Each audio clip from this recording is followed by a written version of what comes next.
Vampire books seem to be having a moment yet again, which of course I'm really happy about, so I thought I'd put together a recommendations video of some recent vampire books that are either on my TBR pile or that I've read and really enjoyed. So let's get into it and talk about the books. First up we have A Tempest of Tea. I saw the spreadsheet, heard that this was about vampires and was just immediately sold.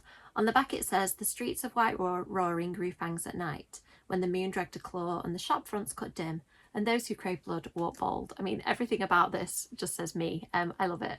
I haven't read this one yet, but from all the aesthetics and from the description, I'm just already sold. Next up, another book I haven't read. This one is a Dracula retelling that focuses on Lucy Westenra, a character who, in my opinion, deserves so much better from Dracula. So I'm looking forward to seeing Kirsten White give her the attention that she deserves. Next, a book that I don't know much about. I heard vampires and I just bought it. It says on the back, "A bloodthirsty vampire, innocent maiden, think again." Completely original, deliciously dark, a fresh take on vampires. So all of those things appeal to me. All I needed to really hear was vampires, but that's just a nice bonus. This is one I have read. It's a fantastically feminist Dracula retelling that centres on female characters and gender flips a lot of characters. I love how Dawn addressed the Dracula story but gave it a Welsh folkloric feel as well.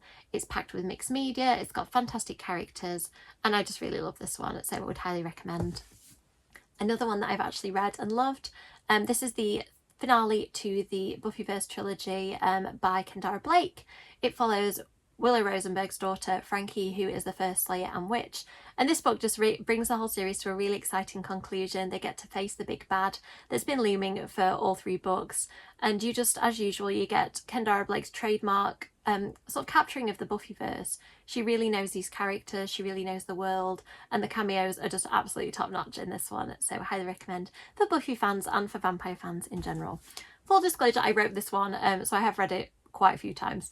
It is the third book in the Mina and the Undead series. In this one, Mina goes to visit her father, who she hasn't seen for a very long time and who she starts to suspect may be the leader of a cult. And then when she goes back to New Orleans in typical Mina fashion, all hell breaks loose. People are dying, vampires are doing very bad things, and a lot of fun is being had by readers, hopefully. Next up, we have one of my most anticipated books of the year. I love Rachel Harrison's feminist horrors, and this is her take on vampires, so I'm super excited to see what she does with them in this.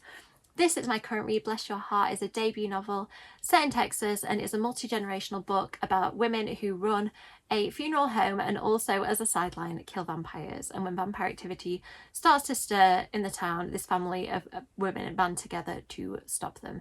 It is brilliant so far. The characters are great. The horror is absolutely top-notch and quite gory. So I'm really excited to see where this one goes. So that is it. Which of those books are on your radar? Have I missed any recent vampire books that I should be reading? Let me know in the comments. As always, likes and subscribes are really appreciated, and I'll see you in the next video. Bye!